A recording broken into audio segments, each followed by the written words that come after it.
നമസ്കാരം പ്രിയമുള്ളവർ, എല്ലാവർക്കും ഒരിക്കൽ കൂടി എൻ മീഡിയയിലേക്ക് ഹാർദമായ സ്വാഗതം.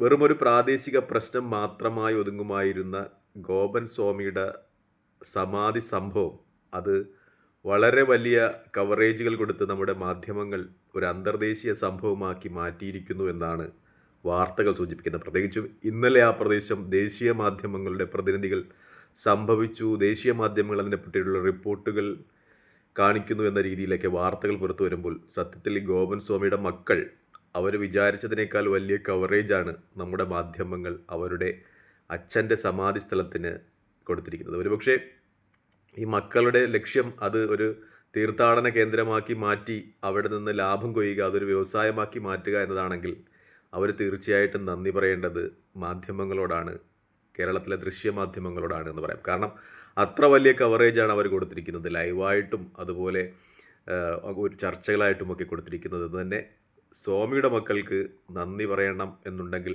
ആദ്യം പറയേണ്ടത് ഈ മാധ്യമങ്ങളോടും പിന്നെ യൂട്യൂബ് ചാനലുകളോടുമാണെന്ന് പറയാം. അതിനുശേഷം മാത്രമേ ഈ വിശ്വ ഹിന്ദു പരിഷത്തിൻ്റെ നേതാക്കന്മാരോട് പറയേണ്ടതുള്ളൂ എന്നാണ് എൻ്റെ ഒരു വിലയിരുത്തൽ. മറ്റൊന്നുകൂടിയുണ്ട്, ഈ പ്രശ്നം ചർച്ച ചെയ്തതിൻ്റെ രീതി ശരിയായില്ല എന്നാണ് പറയാനുള്ളത്. പ്രത്യേകിച്ചും സ്വാമി എന്ന് പറയുന്ന ഗോപൻ പുള്ളിക്കാരൻ മരിച്ചത് സ്വാഭാവികമായിട്ടായിരുന്നു. അതിനുശേഷം അതൊരു തീർത്ഥാടന സ്ഥലമായി മാറിയാൽ കിട്ടുന്ന ലാഭം കണക്കാക്കി അദ്ദേഹത്തെ സമാധി എന്ന് പറഞ്ഞ് സമാധി മണ്ഡലത്തിൽ ഇരുത്തുകയായിരുന്നു എന്നായിരുന്നു കേരളത്തിലെ ഒരു പൊതുസമൂഹം വിശ്വസിച്ചത്. അല്ലെങ്കിൽ അവർ മരണത്തിൻ്റെ പിന്നിൽ ദുരൂഹത, അല്ലെങ്കിൽ അവർ അദ്ദേഹം കൊല ചെയ്യപ്പെട്ടതാണ് എന്ന് ഒരു പരിധിവരെ ആളുകൾ വിശ്വസിച്ചിരുന്നില്ല. പക്ഷേ മാധ്യമങ്ങളാണ് അങ്ങനെ പറഞ്ഞു വരുത്തിയത്.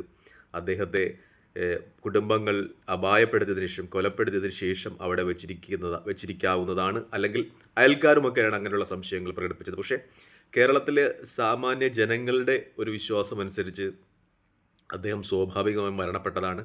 അതിനുശേഷം കുടുംബം അത് ഒരു ആത്മീയ കേന്ദ്രമായി മാറിയാൽ കിട്ടുന്ന ലാഭം ലക്ഷ്യമാക്കിയാണ് അദ്ദേഹത്തെ കല്ലറയിലാക്കി സമാധിയാക്കി ആയതായി പറഞ്ഞതും പിന്നെ പോസ്റ്റർ വെച്ചടിച്ചതും ഒന്നൊക്കെയായിരുന്നു കേരളത്തിൻ്റെ പൊതുസമൂഹത്തിൻ്റെ വിലയിരുത്തൽ. പക്ഷേ ഈ റിപ്പോർട്ട് പുറത്തു വരുമ്പോൾ അദ്ദേഹം സമാധിയായതാണ് എന്ന രീതിയിൽ വിശ്വ ഹിന്ദു പരിഷത്ത് വീണ്ടും അത് സംഭവം ഏറ്റെടുക്കുകയും അവിടെ മഹാസമാധിയായി ഇന്ന് അദ്ദേഹത്തിൻ്റെ മൃതശരീരം വീണ്ടും സമാധി ഇരുത്തുകയുമാണ്. അതൊരു വലിയ ആഘോഷമായി ഒക്കെ കൊണ്ടാടുന്നു എന്നാണ് റിപ്പോർട്ടുകൾ വരുന്നത്. അപ്പോൾ മാധ്യമങ്ങളുടെ ഒരു നിലപാടുകൾ അദ്ദേഹത്തെ പുണ്യപുരുഷനാക്കി തീർക്കുന്നതിൽ ഉപകരിച്ചിട്ടുണ്ട്. അതിന് നന്ദി അദ്ദേഹത്തിൻ്റെ കുടുംബം പറയേണ്ടത് മാധ്യമങ്ങളോട് ആണ് എന്ന് പറയാം. മറ്റൊന്നുകൂടി എനിക്ക് പറയാനുള്ളത്, കുറച്ചധികം സംശയങ്ങൾ ഈ സമാധിയുമായി ബന്ധപ്പെട്ട് വരുന്നുണ്ട്. പ്രത്യേകിച്ചും അദ്ദേഹത്തിൻ്റെ മൂത്ത മകൻ പറയുന്ന ഒരു കാര്യമുണ്ട്.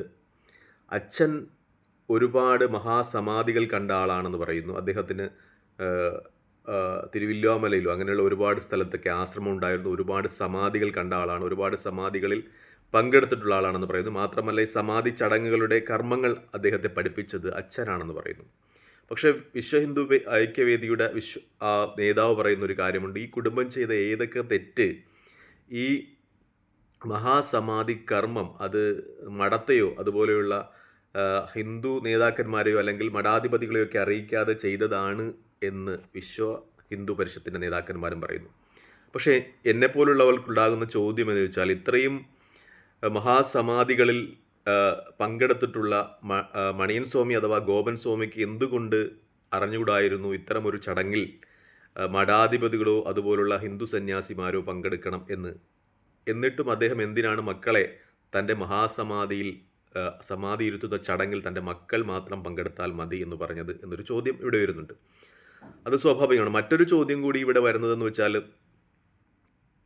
ആദ്യം നമ്മുടെ ഗോപൻ സ്വാമിയുടെ മക്കൾ പറഞ്ഞത് പ്രദേശത്തെ മുസ്ലിങ്ങളാണ്, മുസ്ലിം തീവ്രവാദികളാണ് ഈ സമാധി പ്രശ്നം കുത്തിപ്പൊക്കിക്കൊണ്ട് വന്നതും സമാധി പൊളിച്ച് പോസ്റ്റ്മോർട്ടം ചെയ്യണമെന്ന നിലയിലേക്ക് കോടതിയെ കൊണ്ട് തീരുമാനമെടുപ്പിച്ചതും എന്നൊക്കെ രീതിയിൽ പ്രചരിപ്പിച്ചത്. പക്ഷേ പത്രക്കാർ ചോദിച്ചപ്പോൾ അല്ലെങ്കിൽ മീഡിയകൾ ചോദിച്ചപ്പോൾ വ്യക്തമായത്, വിശ്വംഭരൻ എന്ന് പറയുന്ന സമീപവാസിയായ ഒരു ഹിന്ദുമത വിശ്വാസിയാണ് ഇതിലെ ഏറ്റവും പ്രധാനപ്പെട്ട ആളെന്നാണ്. ഇതിന് പിന്നിൽ പ്രവർത്തിച്ചാൽ ചരട് വലിച്ചതിൽ ഏറ്റവും പ്രധാനപ്പെട്ട ആൾ. പക്ഷേ പ്രദേശത്തുള്ള ചില മുസ്ലിങ്ങളും അതിൽ ഒപ്പിട്ട് കൊടുത്തിരുന്നു. കാരണം ഒരു മാസ് പെറ്റീഷനായിട്ടാണ് അത് പോയിട്ടുള്ളത്.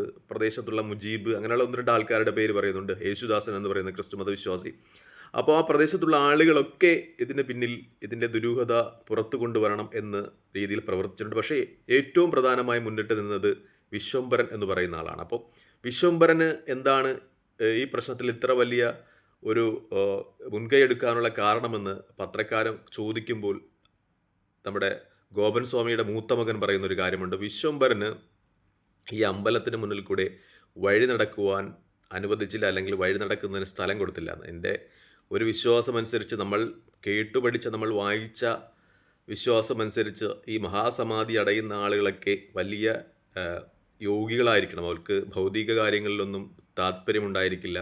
ആത്മീയതയിൽ ലയിച്ച് നിൽക്കുന്ന ആളുകളായിരിക്കും. അദ്ദേഹം പക്ഷേ മരണപ്പെട്ടു പോയ ഗോപൻ സ്വാമി എന്ന് പറയുന്ന ആൾ സത്യത്തിൽ ഈ ക്ഷേത്രത്തിലൂടെ അല്ലെങ്കിൽ വഴി നടക്കുവാൻ പോലും അല്പം സ്ഥലം അനുവദിക്കാത്ത ആളാണ് എന്നൊരു യാഥാർത്ഥ്യം കൂടി മനസ്സിലാക്കുമ്പോൾ അദ്ദേഹം യഥാർത്ഥത്തിൽ ഒരു യോഗിയാണോ എന്ന സംശയമുളവാക്കുന്നു. പക്ഷേ ചോദ്യങ്ങൾ ചോദിക്കുവാനാണ് നമുക്ക് കഴിയുക, ഉത്തരം തരേണ്ടത് മറ്റു പലരുമാണ്. മറ്റൊന്നുകൂടിയുണ്ട്.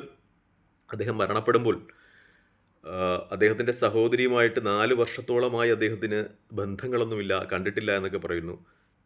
ഇത്രയും വലിയ യോഗീവര്യനാണെങ്കിൽ, മരണം മുൻകൂട്ടി അറിയുന്ന ഒരാളാണെങ്കിൽ അദ്ദേഹത്തിന് സഹോദരിയെ ഒന്ന് കാണാനുള്ള മനസ്ഥിതിയെങ്കിലും കാണിക്കാമായിരുന്നു. കാരണം എന്തായാലും മരണം മുൻകൂട്ടി അറിയുന്ന ആളാണല്ലോ. അപ്പോൾ 4 വർഷങ്ങൾക്ക് മുമ്പാണ് അദ്ദേഹം സഹോദരിയുമായിട്ട് കണ്ടുമുട്ടുകയോ സംസാരിക്കുകയോ ഒക്കെ ചെയ്തത്. അപ്പോൾ അവരെ ഒന്ന് കാണണമെന്ന ആഗ്രഹം പോലും അദ്ദേഹത്തിന് ഇല്ലായിരുന്നു എന്നൊരു യാഥാർത്ഥ്യം കൂടി ഇവിടെ നിലനിൽക്കുന്നുണ്ട്. പക്ഷേ വേറെ ചോദ്യം ഉണ്ടാകാം. കാരണം ഇത്തരം യോഗീശ്വരന്മാർക്ക് ഭൗതിക കാര്യങ്ങളിലൊന്നും താല്പര്യമില്ലായിരിക്കും. ബന്ധങ്ങളും ബന്ധനങ്ങളും ഒക്കെ പൊട്ടിച്ചെറിഞ്ഞുകൊണ്ടാണ് അവർ ആത്മീയതയിലേക്ക് ലയിക്കുന്നത്. പക്ഷേ ഇവിടെയും അതിനൊരു ഉത്തരമുണ്ട്. കാരണം അദ്ദേഹം ഭാര്യ, മക്കൾ, അതുപോലെയുള്ള ബന്ധങ്ങളൊന്നും ഉപേക്ഷിച്ചിരുന്നില്ല എന്നൊരു യാഥാർത്ഥ്യം കൂടിയുണ്ട്. മറ്റൊന്ന്, അദ്ദേഹം ആദ്യമൊക്കെ കല്യാണം കഴിക്കുന്നില്ല, യോഗീശ്വരനാകണം അല്ലെങ്കിൽ സന്യാസിയാകണമെന്ന് പറഞ്ഞു നടന്ന ആളാണ്. അതിനുശേഷം അദ്ദേഹം ഏതോ അമ്പലത്തിൽ വെച്ച് സുലോചന ചേച്ചിയെ കണ്ടപ്പോൾ വെളുത്ത പെണ്ണിനെ കല്യാണം കഴിക്കണം എന്ന ആശയഗതിയിലേക്കിട്ട് അദ്ദേഹത്തിൻ്റെ സമീപനം മാറ്റി. അതൊക്കെ സ്വാഭാവികമാണ്. മനുഷ്യനാണ്, അവരുടെ വീക്ഷണങ്ങളിലും താല്പര്യങ്ങളിലുമൊക്കെ മാറ്റങ്ങളുണ്ടാകാം. പക്ഷേ എൻ്റെ ഒരു അഭിപ്രായത്തിൽ ഇത് എന്ന് പറയുന്നത് സ്വാഭാവിക മരണമാണ്. തീർച്ചയായിട്ടും സ്വാഭാവിക മരണമാണ്. പക്ഷേ